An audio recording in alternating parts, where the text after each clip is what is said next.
Bonjour, dans cette petite vidéo, nous allons essayer de reprendre quelques aspects techniques de l'échographie 3D, mais surtout dans un premier temps, l'aspect théorique, et ensuite on illustrera tout ça par un exemple. Commençons donc par l'aspect théorique et quelques termes techniques pour comprendre l'imagerie 3D.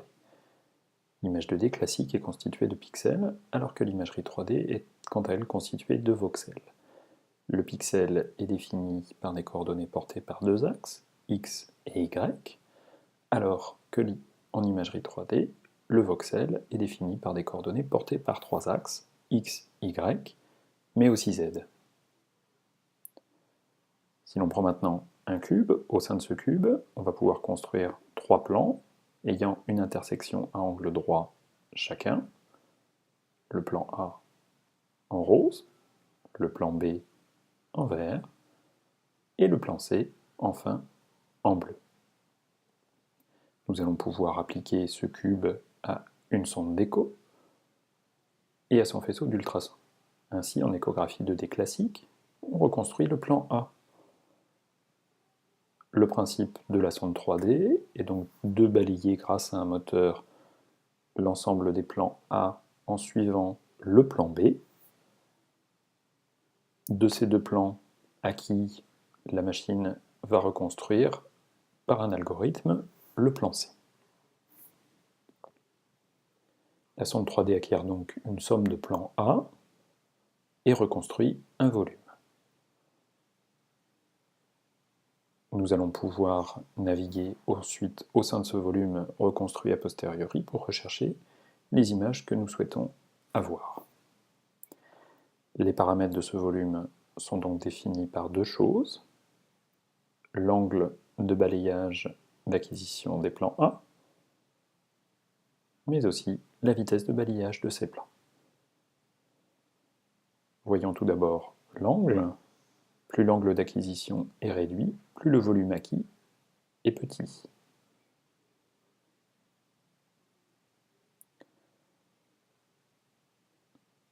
Plus le volume acquis est petit, plus la définition de l'image est importante.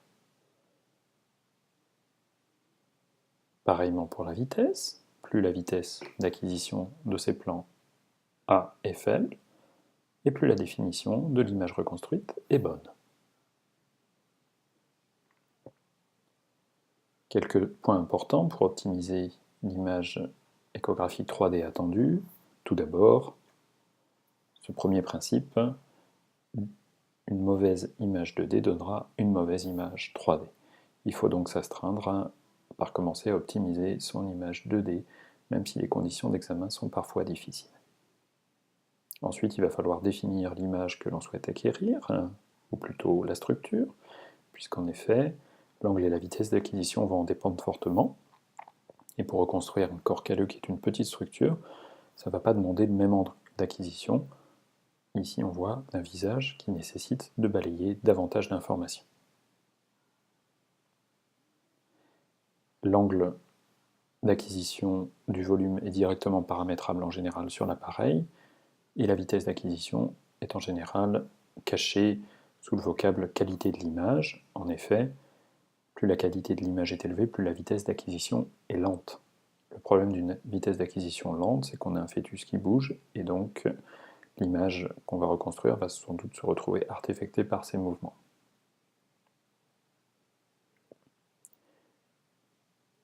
Il faut donc toujours choisir un bon compromis entre l'image qu'on souhaite construire et les conditions d'examen qui sont rencontrées. Voilà pour la partie théorique de l'échographie 3D. Il existe de multiples possibilités de traitement de ce volume: 3D surfacique, 3D osseux, volume, calcul de volume. Nous allons donc choisir ici le mode le plus simple, qui est le mode dit triplan, c'est-à-dire qu'à partir du plan A qu'on acquiert le balayage du plan B, on va reconstruire le plan C, dans lequel on souhaite mettre en évidence une structure. Et donc on va prendre un exemple.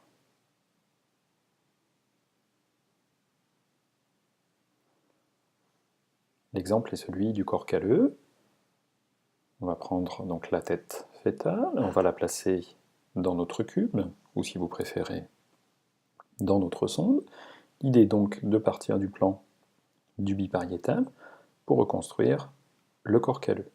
Cette méthode est intéressante quand on a du mal à avoir un profil strict où on peut dégager directement le corps calleux en 2D, alors qu'il est aisé souvent de construire le plan du bipariétal. On va donc obtenir, après acquisition, cette image en 3 parties, où on va retrouver ici, sur la première image, le plan A, qui est donc le plan axial d'acquisition de l'image. À côté, à droite, le plan B, qui est ici, le plan coronal qui est parcouru par le balayage de la sonde. Et enfin, en bas, le plan C, qui est le plan qui est reconstruit. Nous allons pouvoir naviguer au sein de ces 3 plans de façon complètement libre afin de rechercher des informations. Une méthode simple est la méthode DZ qui va nous permettre de naviguer au sein des images plan par plan. Si nous prenons donc ici le plan A, en 3D, on peut tourner l'image de chacun des plans selon les 3 axes X, Y et Z. Je peux donc choisir de tourner ce plan autour de l'axe X, mais aussi de l'axe Y, ou bien de l'axe Z, qui est ici donc une rotation. À chaque fois que je fais tourner un plan, par exemple ici le plan A, mon image sur le plan B et sur le plan C va s'en trouver affectée. C'est donc la raison pour laquelle on utilise juste la rotation autour d'un axe pour ne pas se perdre au départ dans le volume. Une fois qu'on est un petit peu plus aguerri, on peut tourner qu'un seul plan selon les 3 axes de façon à obtenir l'image sur le plan C. Donc dans cette méthode, une fois de plus, nous allons faire tourner l'image de chaque plan que selon l'axe Z, le but étant toujours de construire l'image du corps calleux sur le plan C. Donc on va rechercher dans les plans A et B des coupes strictes et symétriques, justement en s'aidant de la rotation autour de l'axe Z, le point de pivot de cette rotation étant le septum lucidum. On obtient donc ce résultat avec le plan A et B, où on obtient une coupe quasiment stricte à la fois axiale pour le plan A et coronale pour le plan P. On est donc dans le bon plan pour le plan C. Il suffit juste de tourner le plan C autour de l'axe Z également pour obtenir une image verticale où on commence à voir la structure. J'ai pris cet exemple chez une patiente qui avait un IMC au-delà de 30, exprès, puisque l'imagerie en 3D ne doit pas supplanter l'imagerie 2D. En cas de doute d'intégrité d'une structure, comme par exemple ici le corps calleux, il faudrait aller vérifier en 2D sur une coupe sagittale stricte passant par la grande fontanelle que ce corps calleux est effectivement bien présent, ce qui était le cas ici pour cette patiente. On va cependant pouvoir ici repousser encore un petit peu plus loin les limites de l'examen en s'aidant de la machine et des différents modes volumiques de rendu proposés par cette machine. Par exemple ici, on va appliquer le mode volumique, surfacique, qui va nous permettre de surligner cette structure.